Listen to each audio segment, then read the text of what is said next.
Ashton, I'm looking at your giveaways, and you have a lot of really cool stuff. Are we good? I do have a lot of We're good to cool go. stuff. It looks like we have Oh. Michael on the line with us. Is that correct? Once I hear you. Hello. Hey! Michael is here. Hey, Michael. How's it going? All right. Hey, I'm doing really well. Let me send a tweet letting my Twitter followers know that I'm legitimately here. Posted. Okay, we're good. Awesome. So, hey, it's a pleasure to be here. I am so happy you're here. I am such an enormous fan of your work.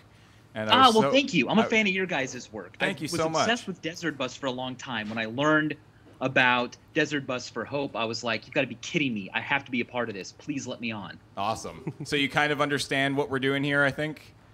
Yeah, I think so. I mean, I've never played the game. I'm watching now going, I didn't know there was a nighttime mode. This is blowing my mind. This game is so complex. It is. There's actually a bug where if you play it for long enough, you can never get back to day mode. We're actually in that right now. We're in that now? Yeah, it keeps going perpetually from night to dusk. It only goes, it goes night, it goes day, night, dusk, night, dusk, night, dusk. It never goes back to day. But they never play tested it, so there was never any, no. Oh, we lost him. Lost him again. He will be back. Working on the problems. Stretch for time. Oh, God, we need to get... Yeah, it's a stretch. Oh, yeah. We're still in Dawn Guard. Yeah, there we go. We're still in Dawn Guard. Everybody stretch it out. Yawn it up. Yes. James, I remember when you tweeted me, you were like... Stretch it out. Stretch it out. Hey. Okay, we're there we back. go. All right. So it sounds like we're not going to be sending you video, but that's okay. That's all right. I mean, as long as this works. Yep, that's cool. So I guess for the folks at home who maybe don't know who you are or what you do, could you tell us a little bit about yourself? Yeah, of course. So 5 years ago, this year, I created a YouTube channel called VSauce that initially was kind of video game comedy, except that I'm not funny enough to have pulled that off. So slowly it became an explanation, education, science, and math and history type channel. It's now grown into a network of 4 channels. VSauce 1 is the channel that I'm on. VSauce 2, VSauce 3, and of course DONG, which is an acronym that stands for Things to Do Online Now, guys. It's like the favorite things we've all found on the internet while we're researching that we want to show off to our audience. Online games, things to buy, blah, blah, blah. And so, yeah, I hope to do like 2 videos a month. Sometimes it's just 1, but a lot of research goes into them. And I answer crazy questions like, what color is a mirror? What if everyone jumped at once? And lately I've been doing kind of longer, 20-minute plus videos about math and statistics or social studies. Anything that's in the universe is within my purview. Awesome. That's super cool. So we've asked our chat to get some questions in. Yeah. I'm going to actually lead off with a question I have myself, which is if somebody was new to VSauce, what video would you point to and say, watch this? I think if you like this, you will probably like everything else that I do. So I probably would just want to show them the newest video I've made because that's the one that means the most to me. It's always the newest one that I've made. As soon as I make a next video, that would be the one I recommend. But that's probably not the best way to introduce people. So I would recommend a video I made that's just called If. And it's about answering questions, but it also kind of takes a bigger perspective and includes a lot of cool tidbits. I think it's kind of a quintessential VSauce formula video. It's all about chances and probabilities and chaos theory. Awesome. Cool. All right, so the first question I have here is from Joey. He says, hi, Michael. I've really enjoyed seeing your crossovers with other channels and YouTubers like React, Grace Helbig, and The Nerdist.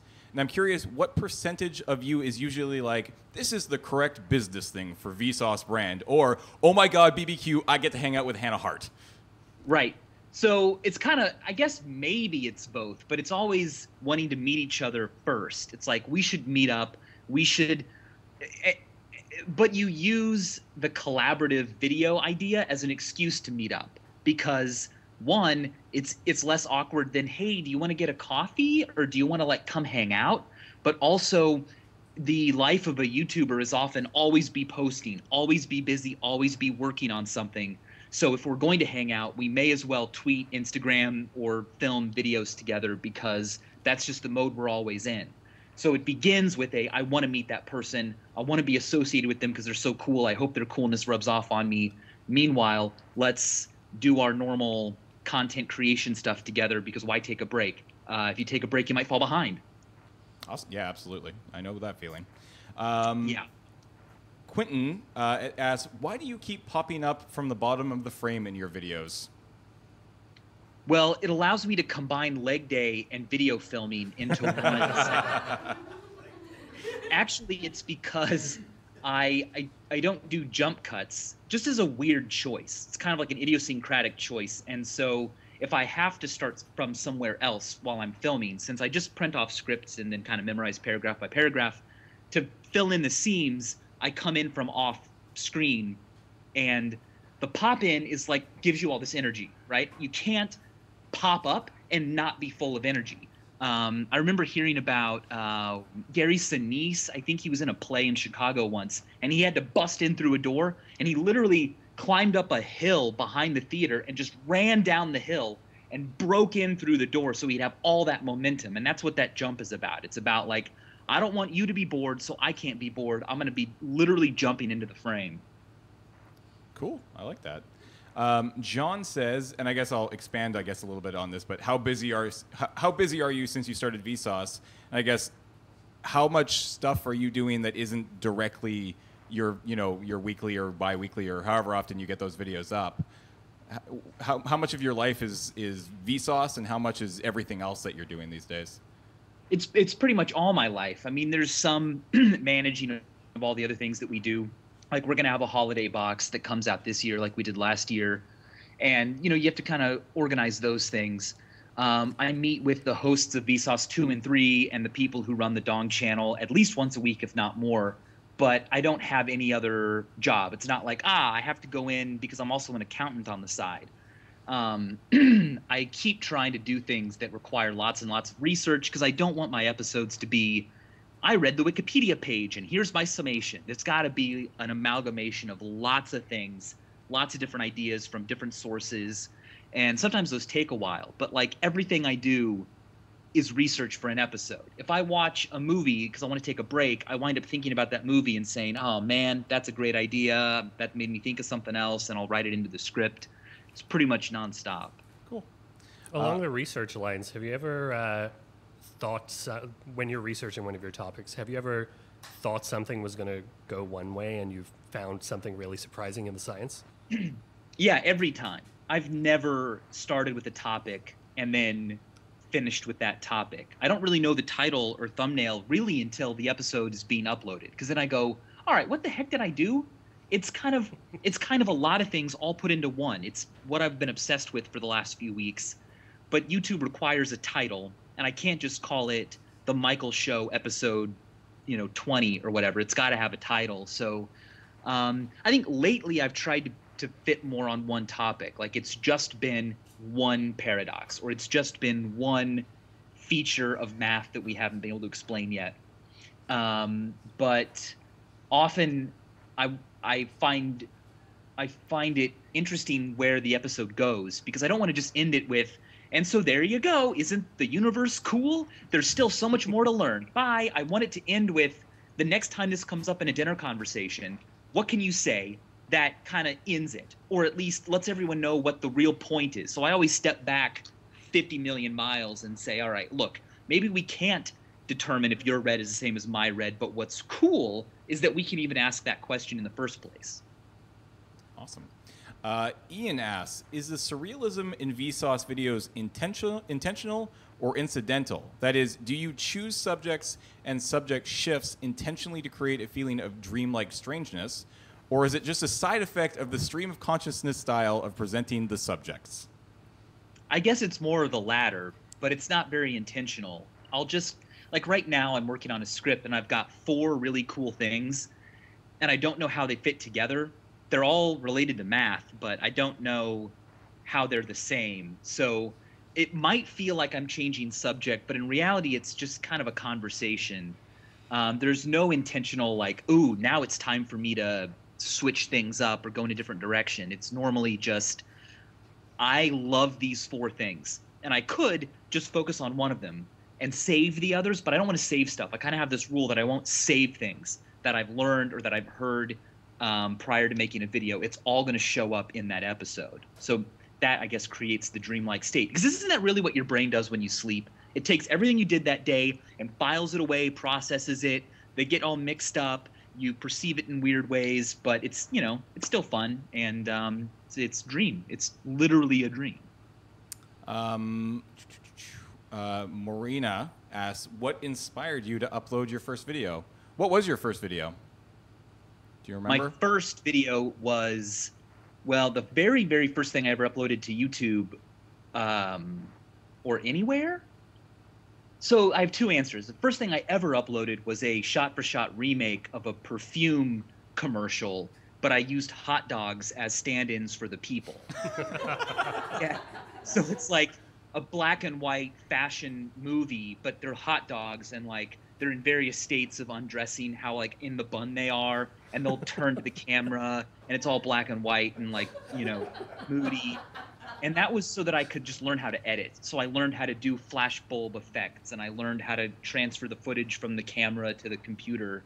And that was part of a film class, or a film like club at my college in Chicago. Then I saw a YouTube video called Shining that made the horror movie The Shining look like a comedy. And I said, this is incredible. I mean, at that point, no one had taken a piece of culture and just reversed what it meant and then turned it back to the public. Like that, no one had a platform that big. So I said, I've got to do that. So I made a video called Ferris the 13th that takes Ferris Bueller's Day Off and makes it look like a horror film. And I put that everywhere. You know, back then YouTube wasn't that big. This was like 2007, 2006 or something. So I put it on iFilm, I put it on College Humor, I put it on Funny or Die, and I just wanted to participate in that. I remixed our culture. I'm a culture jammer. Aren't I hip and cool?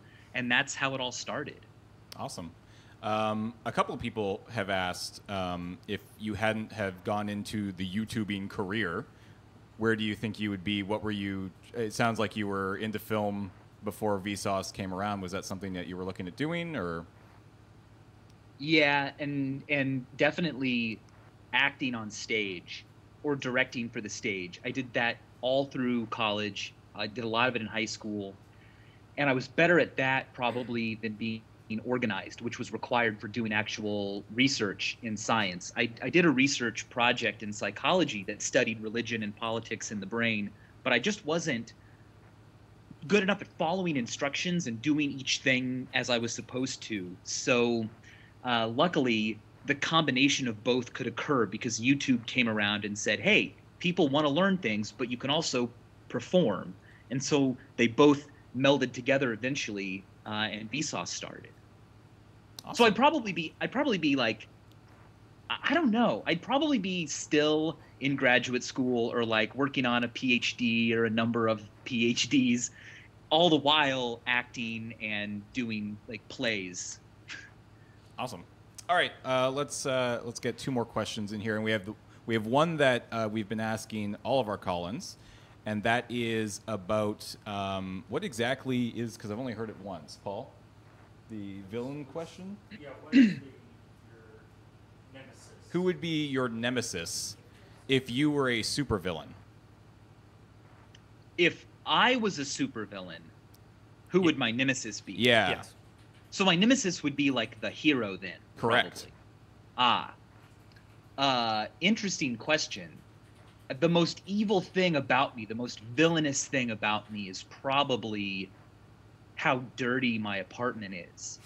So I would be a villain that was all about, hey, the pizza box has no more pizza in it. It won't get moldy. Just pile it onto the pile.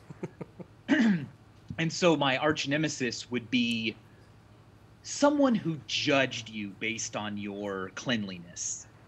Not someone who liked cleaning, just someone who judged you for it and said, oh, you have a lot of dishes in the sink. Gross. Because I just do. all the time. Awesome. I like the answer of Mr. Clean would be your. I like that. Somebody in the room said that. Mr. Clean is really excited about getting you to clean, though. He just wants someone to stand in the corner and silently judge Yeah, him. that's true, I suppose. Yeah, I know. Like, if someone really loved cleaning, they could actually be my sidekick or my side villain kick and help clean up the stuff I'm not, cleaning up myself. But the person who just makes me feel guilty about my slobishness, that would be someone that I just couldn't deal with. Awesome.